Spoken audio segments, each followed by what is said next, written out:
While billions are flowing out of Bitcoin and Ethereum ETFs, banks, governments, payment giants, and treasury firms are quietly accelerating blockchain infrastructure. In just the last 24 hours, 500 million in crypto longs were liquidated. Bitcoin ETFs saw massive outflows. Mastercard expanded deeper into blockchain settlement rails. The BIS confirmed tokenized reserve testing. Ripple Treasury partnerships expanded. And even the White House is now openly discussing a future-proof crypto market structure. This market looks chaotic on the surface, but underneath, the financial system appears to be preparing for something much bigger. None of this is financial advice. Everything discussed is for educational and entertainment purposes only. Always do your own research before investing in digital assets or financial markets.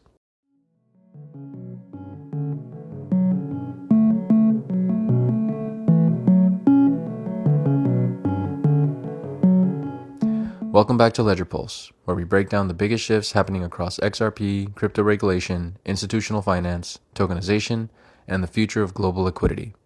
This episode might be one of the clearest examples yet of why price action alone never tells the full story. According to reports, over 500 million worth of crypto long positions were liquidated in just 90 minutes. That's massive.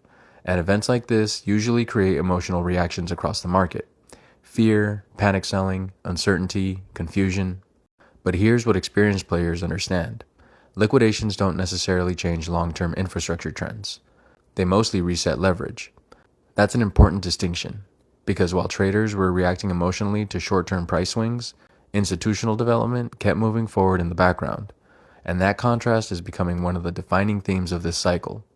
Retail focuses on candles, institutions focus on infrastructure. Now let's talk about ETF flows. Reports showed Bitcoin spot ETFs recorded over 733 million in net outflows, while Ethereum ETFs also saw sizable withdrawals. Normally, headlines like that would dominate market sentiment, but look at what happened simultaneously. The Bank for International Settlements, the BIS, alongside the New York Fed, Bank of England, Bank of Japan, Bank of Korea, and several major global financial institutions continued advancing Project Agora. And the findings are extremely important. Project Agora concluded that tokenized central bank reserves and programmable settlement systems could significantly improve cross-border payment speed, liquidity efficiency, transaction transparency, settlement finality, and operational safety across international banking systems. That's a massive development, because this is no longer theoretical blockchain discussion. These are some of the largest financial institutions in the world, actively testing how tokenized value can move across interoperable blockchain-based rails. The project specifically explored how commercial banks and central banks could interact using shared programmable infrastructure while maintaining regulatory oversight. In other words, the financial system is researching how to modernize global settlement itself. And this connects directly to one of the biggest long-term narratives surrounding XRP and digital asset infrastructure: efficient cross-border liquidity. For years, critics dismissed blockchain settlement systems as unnecessary. Now, central banks are effectively acknowledging that existing cross-border infrastructure is too slow, too fragmented, and too expensive for the digital era. That doesn't automatically mean XRP becomes the chosen solution, but it absolutely validates the type of problem XRP was originally designed to solve. And this is the part many people still underestimate. Short-term capital flows move fast. Infrastructure transformation moves slowly, then suddenly. Because once major banking systems begin testing tokenized reserves, programmable liquidity, and blockchain settlement rails, the conversation shifts from speculation to implementation. Another major signal this week came from Mastercard. The payments giant reportedly secured a New York BitLicense, expanding its ability to build blockchain-based settlement systems involving stablecoins and tokenized deposits. Read that again carefully. One of the largest payment companies in the world is continuing to build directly into blockchain settlement infrastructure. This isn't a crypto startup experiment in a garage. This is global finance integrating blockchain rails into payment architecture. And the keyword here is settlement. Because the future financial race isn't only about who creates digital assets, it's about who controls the rails value moves across. Stablecoins, tokenized deposits, real-time settlement, cross-border liquidity. That's where the industry is heading.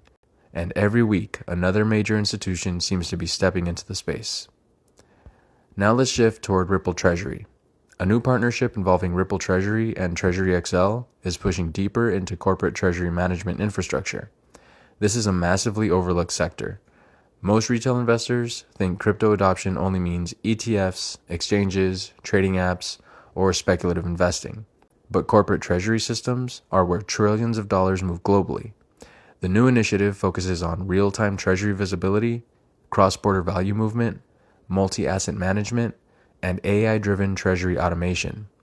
That's not meme coin activity. That's enterprise-grade financial infrastructure, and it aligns perfectly with Ripple's long-standing focus on liquidity optimization and payment efficiency. The bigger picture becomes clearer in this. Blockchain adoption is increasingly entering back-end financial systems first, not flashy consumer applications. Back-end infrastructure. That's where the serious money moves. Another major development came from United Texas Bank. Reports indicate the bank completed conversion into a national OCC chartered institution while clearing billions monthly for crypto firms. This matters because crypto's next growth phase likely depends heavily on regulated banking integration, not isolation from the banking system, integration into it. For years, one of the largest bottlenecks facing crypto firms was reliable banking access. Now we're watching OCC charter discussions, stablecoin legislation, trust bank frameworks, regulated custody expansion, and tokenized settlement infrastructure all moving forward simultaneously. That's not random. That's the financial system gradually adapting to digital assets becoming permanent. One of the more surprising discussions this week involved Cardano founder Charles Hoskinson suggesting XRP DeFi could potentially grow faster than Ethereum's under the right conditions. Whether people agree or disagree, the comment itself is important. Why? Because XRP is increasingly being discussed beyond simple payments. Now, the conversation includes DeFi, liquidity provisioning, tokenization, institutional settlement, treasury systems, and interoperable finance. That's a major narrative evolution, especially with the XRPL ecosystem continuing to expand through AMM upgrades, EVM sidechain development, interoperability initiatives, and institutional partnerships. The market may still associate XRP primarily with cross-border payments, but the ecosystem itself is becoming much broader. Now let's talk politics. Recent statements from President Trump emphasized building a future-proof digital asset market structure in the United States. That language matters because crypto is no longer being treated like a temporary experiment. It's increasingly being viewed as strategic financial infrastructure. And globally, governments are realizing something very important. If tokenized finance becomes part of the next economic era, whoever controls the infrastructure gains enormous influence. That's why central banks are testing blockchain systems, payment giants are building settlement rails, regulators are shaping stablecoin policy, and political leaders are openly discussing digital asset strategy. The race is no longer just about Bitcoin's price. It's about ownership of future financial infrastructure. Here's what makes this entire moment fascinating. The market still feels uncertain. Prices remain volatile, leverage keeps getting wiped out, sentiment changes daily, but underneath all that noise, the infrastructure build-out keeps accelerating. Look at that pattern. Central banks testing tokenized reserves, Mastercard building blockchain settlement systems, Ripple expanding treasury infrastructure, banks integrating crypto services, governments discussing digital asset frameworks, XRP evolving into broader liquidity architecture. This isn't the behavior of an industry disappearing. It's the behavior of an industry being absorbed into global finance. Slowly, quietly, then all at once. And historically, the biggest transformations happen long before the public fully notices them. So the real question is no longer whether blockchain enters traditional finance. That transition already appears to be happening. The bigger question now is, which networks, which companies, and liquidity systems become foundational pieces of the next financial era? I'll continue watching XRP infrastructure growth, tokenized finance adoption, central bank blockchain testing, crypto banking expansion, and institutional settlement systems very closely. If you enjoyed this breakdown, drop a like, subscribe, and let me know in the comments. Do you think crypto's next phase will be driven more by retail speculation or institutional infrastructure? If you want to dive deeper, check out these videos here.